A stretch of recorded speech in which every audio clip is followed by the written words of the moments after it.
The album is about atmosphere. It's about the sound of 1995. In 1997, Bowie would push himself further into the post-grunge industrial world with the jungle-influenced Earthling.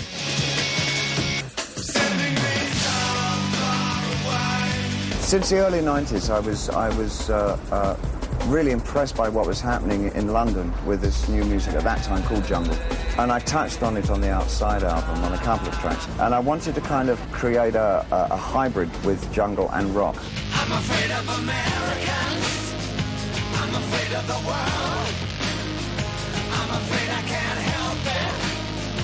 I'm afraid I can't. When the album first came out, there was a big hype surrounding the record as, you know, Bowie's now dabbling in drum and bass and techno. Dabbling.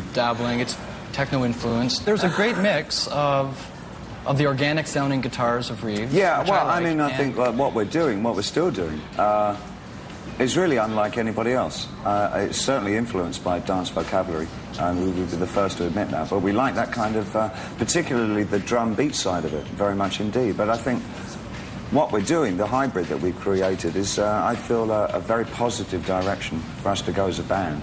And really, there's virtually nobody else doing it. Being 50, I want to see what you can do as a rock artist at 50. And everybody else can do what they want to do, but I know what I want to do, and I've got the chance of doing it. It's extraordinarily exciting for me because I honestly don't know what's going to happen, because I really feel that if I had to lay back on what I've done before, I'd much prefer to stop. But while I'm still wildly excited about what I do as a musician, then that's the course that I choose to take.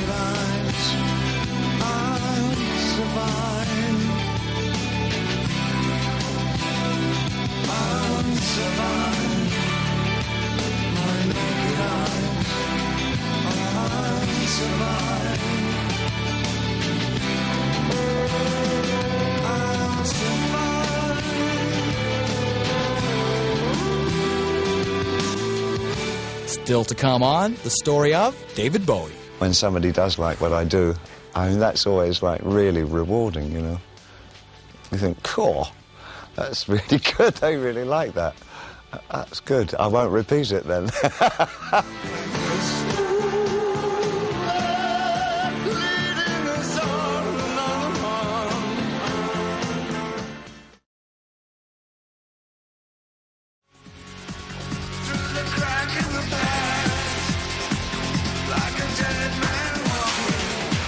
What is it that attracts you about jungle, apart from the fact that it's the latest thing? Because I always love the latest dance. I mean, my approach is really quite consistent. I don't like why people think that I change all the time. I actually don't, you know, I do the same thing.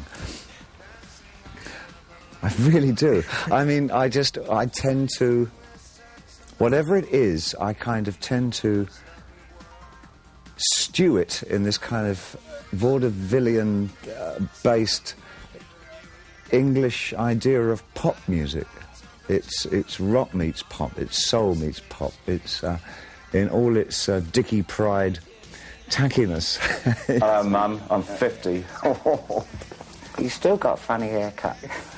On January 9th, 1997, at New York City's Madison Square Garden, a tribute benefit concert took place to commemorate the 50th birthday of David Bowie. Special guests included Lou Reed, Robert Smith, Sonic Youth, Foo Fighters, Billy Corgan, and more.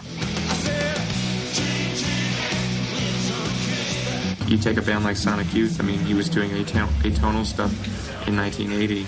You know, you take The Cure, and he was doing kind of glammy pop in 72. You take me, and then pick your era.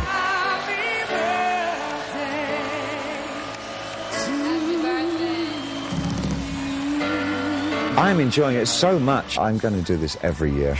I'm going to be 50 from this point onwards. I haven't lost one iota of enthusiasm for life. I'm extremely lucky that way. I really am. It really is a blessing. As I get older, I get more and more selfish about what it is that I want to do that I find satisfying. And it's definitely how one should spend one's life, is because, you know, if you make yourself happy, a little bit of that sunshine can spread onto others.